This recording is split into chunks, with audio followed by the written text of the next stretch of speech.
C'est fini. Oui. C'est terminé. La France est en finale de la Coupe du Monde 2022. La France va défendre son titre mondial de 2018. Ça, c'était à 21h54 exactement hier soir. Ce coup de sifflet final, la France qui va défendre son titre de champion du monde dimanche face à l'Argentine. Plein d'étoiles dans les yeux ce matin au réveil. Et on l'espère bien sûr une troisième sur le maillot dimanche après-midi. Bonjour Eric. Bonjour. Eric Dimeco avec nous ce matin. Captain Larquet également. Bonjour Captain. Bonjour à tous. Deux couche-tard, lève tôt pour disséquer la victoire des Bleus hier et puis pour commencer à penser à ce match face à l'Argentine dimanche. Soulagé d'abord Eric. Oui, soulagé bien sûr, même si on y croyait fort quand même, on était favoris, mais les Marocains nous ont imposé un combat qu'on n'avait pas eu depuis le début de la compétition. Un vrai combat physique, moi j'avais mal pour eux, j'ai trouvé ça douloureux. Ouais, un vrai combat et surtout ça nous prépare au match de dimanche parce que les Argentins, à ce niveau-là, ils sont supérieurs. Je pense même que ce sont les maîtres quand il faut pourrir les matchs et quand il faut aller sur le physique. Donc ça va être une belle finale. Ouais. Et capitaine Larquet, je sens Jean-Michel que ça vous fait marrer de m'entendre qu'il y a eu mal pour eux. Oui, vous avez raison, vous avez souffert et c'est normal parce que j'ai été étonné par la qualité des Marocains. Ils ont démontré tout leur talent. S'ils n'étaient pas là par hasard, on présentait ça comme une équipe ultra défensive, ne sachant que défendre. Ils nous ont mis une pression. Ils nous ont malaxés, ils nous ont imposé leur qualité technique. Il y a des joueurs qui ont été merveilleux dans cette équipe du Maroc. Je ne les attendais pas à ce niveau. Et pour tout vous dire, je ne sais pas si Eric le partage, mais je trouve que le 2-0 est très favorable pour nous et très sévère pour les Marocains.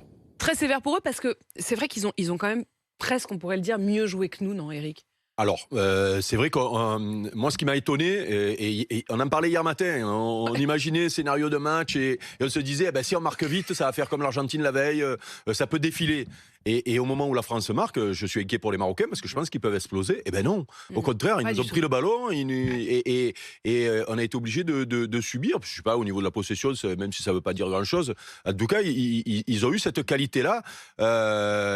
Après, on a tellement dit, quand on arrive en demi-finale, il faut respecter ces équipes-là. Eric, que vous parliez de possession parce qu'on avait entendu Walid Regragui la veille qui disait non mais la possession on s'en fiche, l'important c'est de gagner. Et au fond, il avait raison. En fait, il avait parfaitement raison. Mais parce qu'il pensait, lui, qu'il n'allait pas posséder le ballon. Ça a été l'inverse. Après, les Français, en ouvrant le score aussi, ils ont laissé le ballon. Attention, il ne faut pas non plus... Est-ce qu'Eric, on n'a pas vu hier soir typiquement une victoire à la Deschamps, c'est-à-dire que c'est une équipe de France qui plie mais ne rompt jamais, quoi. Oui, ça fait partie aussi des qualités de l'équipe de France. C'est beau, Charles. Ouais. Non, c'est beau, vrai. Non, il faut le dire, c'est beau. J'ai eu la nuit pour y penser. Mais ne rompt jamais, c'était magnifique, le rosé, le roseau et le chêne. Le rosé aussi, parfois. Le rosé aussi. Jean-Michel, est-ce qu'on peut battre l'Argentine ? Écoutez, c'est marrant parce que on va pas faire des comparaisons avec ce qui s'est passé.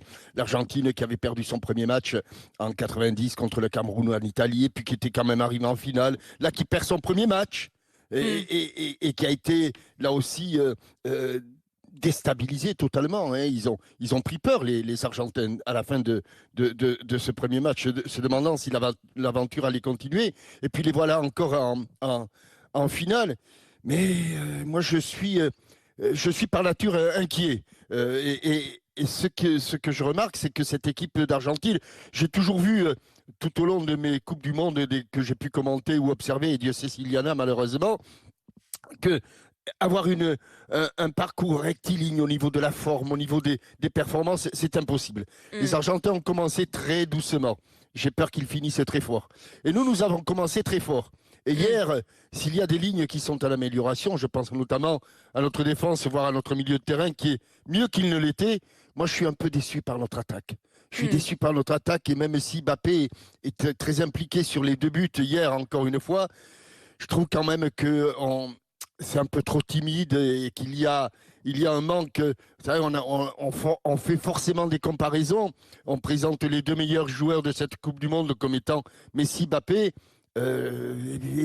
Et entre la performance de Messi la veille et celle de Mbappé hier, on a vu quand même tout le chemin qui restait à parcourir pour Mbappé pour être le joueur influent comme les Messi dans Ça cette fait un peu équipe mal au cœur de le dire, mais vous avez raison. Messi, il avait été quand même assez inouï, hein, génial, on peut le dire, Ah, mais franchement.